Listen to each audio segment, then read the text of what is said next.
મિત્રો આજે આપણે વાત કરવાના છીએ માનવ કલ્યાણ યોજના વિશે, જેમના ઓનલાઈન ફોર્મ ભરાવાના શરૂ થઈ ગયેલ છે.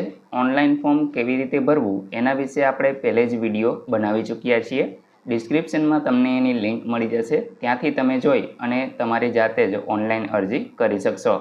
તે પહેલાં મિત્રો તમને જણાવી દઉં કે કોણ વ્યક્તિઓ એટલે કે કયા વ્યવસાય ધરાવતા વ્યક્તિઓ આ યોજનાની અંદર લાભ લઈ શકશે અને કયા વ્યવસાય માટે એને કીટ મળવાપાત્ર છે, તો એની માહિતી આ વિડીયોની અંદર આપશું. તે ઉપરાંત ફોર્મ ભરવા માટે તમારે કયા ડોક્યુમેન્ટ જોશે એ પણ ચર્ચા આ વિડીયોની અંદર જ કરશું. તો વિડીયોને પૂરો જોવા વિનંતી. જો તમને વિડીયો ગમે તો લાઈક કરજો, તમારા મિત્રો સુધી શેર કરજો અને ચેનલને સબસ્ક્રાઈબ કરી લેજો, જેથી આવી કોઈ પણ માહિતી આપ સુધી પહોંચતી રહે. તો ચાલો શરૂ કરીએ. મિત્રો સૌપ્રથમ તો તમારે કોઈ એક બ્રાઉઝર ઓપન કરી અને એમાં ઈ કુટીર એવું સર્ચ કરાવવાનું છે. પહેલી જ વેબસાઇટ તમને જોવા મળશે ekutir.gujarat.gov.in. આ વેબસાઇટ ઉપર તમારે ક્લિક કરી દેવાનું રહેશે. એટલે મિત્રો ઈ કુટીરની જે ઓફિશિયલ વેબસાઇટ છે ઓપન થઈ જશે. હવે આ વેબસાઇટ છે એ ઇંગ્લિશમાં અહીંયા આગળ તમને જોવા મળશે. મિત્રો અહીંયા તમે એની ભાષા ચેન્જ કરી અને એને સંપૂર્ણ ગુજરાતીની અંદર કન્વર્ટ કરી શકો છો. જેવું તમે ગુજરાતી કરશો, અહીં તમે જોઈ શકો છો કે જે તમામ મેનુ છે એ ગુજરાતીની અંદર આવી ગયા છે. તો મિત્રો અહીંયા આપણે જે પહેલો ઓપ્શન છે એના ઉપર ક્લિક કરશું એટલે તમે જોઈ શકો છો કે હાલ જેટલી પણ યોજના ચાલુ છે એમાં અહીંયા સામે તમને ઓપન જોવા મળશે. તો મિત્રો આપણે વાત કરશું માનવ કલ્યાણ યોજના વિશે. તો જેવું તમે એના ઉપર ક્લિક કરશો એટલે મિત્રો અહીં યોજનાની જે માહિતી છે એ ઓપન થઈ જશે. તમે જોઈ શકશો કે યોજનાની જે પાત્રતા છે એ ઉંમર 18 વર્ષથી લઈ અને 60 વર્ષની વચ્ચે હોવી જોઈએ. તે ઉપરાંત ગ્રામ્ય વિસ્તારના લાભાર્થીઓ માટે જિલ્લા ગ્રામ વિકાસ વિભાગની ગરીબી રેખાની યાદીમાં સમાવેશ થયેલ હોવો ફરજિયાત છે, અથવા તો મિત્રો એનો સ્કોર છે 0 થી 16નો સ્કોર ધરાવતા હોવા જોઈએ, અથવા એની પાસે આવકનો દાખલો હોય તો એ પણ રજૂ કરવાનો રહેશે. તો અહીં મિત્રો જો તમારી પાસે BPL કાર્ડ હોય તો તમારે આવકના દાખલાની જરૂર નહીં પડે, પરંતુ જો BPL કાર્ડ ન ધરાવતા હોય તો તમે આવક છે એ વાર્ષિક આવક અહીં 6 લાખ રૂપિયા સુધીની હોવી જોઈએ, અથવા તો એનાથી ઓછી હોય તો જ તમે આ યોજનાનો લાભ મેળવી શકશો. તે અંગેનો એક તાલુકા મામલતદાર અને નગરપાલિકા ચીફ ઓફિસર અથવા તો મહાનગરોની અંદર મહાનગરપાલિકાના અધિકૃત અધિકારીનો જે આવકનો દાખલો છે એ તમારે અહીં રજૂ કરવાનો રહેશે. પરંતુ મિત્રો જે લોકો ગ્રામ્ય વિસ્તારની અંદર રહે છે તો એ લોકો હવે તલાટીનો દાખલો પણ આપી શકે છે, એટલે કે તલાટી કમ મંત્રી છે એ દાખલો કાઢી આપે તો પણ અહીંયા માન્ય ગણવામાં આવશે. અહીંયા મિત્રો ભલે લખેલું ન હોય, પરંતુ તમે એ ગ્રામ પંચાયતનો દાખલો દેશો તો પણ અહીંયા આગળ છે એ તમારું ફોર્મ તમે ભરી શકશો.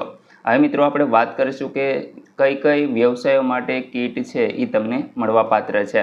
તો અહીંયા ટૂલ કીટનું નામ તમે જોઈ શકશો. એક તો દૂધ દહીં વેચનાર જે લોકો હોય, ત્યાર પછી ભરતકામ એટલે કે મિત્રો જે સિલાઈ મશીનનું કામ કરવા માંગતા હોય અથવા તો દરજી હોય તો એ લોકો અહીંયા આગળ ભરતકામ સિલેક્ટ કરી શકે છે. ત્યાર પછી મિત્રો બ્યુટી પાર્લર, ત્યાર પછી પાપડ બનાવટ, વાહન સર્વિસ અને રિપેરિંગ એટલે કે જે લોકો ગેરેજ ચલાવતા હોય તો એમને પણ અહીંયા કીટ સહાય છે એ મળવાપાત્ર રહેશે.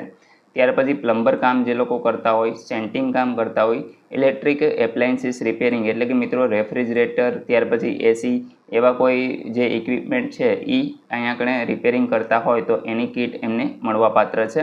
ત્યાર પછી મિત્રો અથાણાની બનાવટ, પંચર કીટ. મિત્રો આની જો તમારે ડિટેલમાં માહિતી જોતી હોય કે કયા સાધનો આની સાથે તમને મળવાપાત્ર છે તો આપણે એના વિશે પણ એક વિડીયો છે એ 3 દિવસ પહેલાં જ બનાવેલો છે, તો એની પણ લિંક હું તમને ડિસ્ક્રિપ્શનમાં આપી દઉં છું. ત્યાંથી તમે સરળતાથી જોઈ લેજો અને જાણી શકશો કે તમને કયા સાધનો મળવાપાત્ર છે. મિત્રો એક સેલ્ફ ડિક્લેરેશન ફોર્મ છે એ પણ અહીંયા આગળ તમે જોઈ શકશો. એ તમારે જ્યારે ફોર્મ ભરો ત્યારે અપલોડ કરવાનું રહેશે. તો મિત્રો આપણે ઓનલાઈન ફોર્મ ભરવાનો વિડીયો બનાવેલો છે, એમાં કઈ રીતે ભરવું એના વિશે સંપૂર્ણ માહિતી આપેલી છે, તો એની પણ લિંક હું તમને ડિસ્ક્રિપ્શનમાં આપી દઉં છું.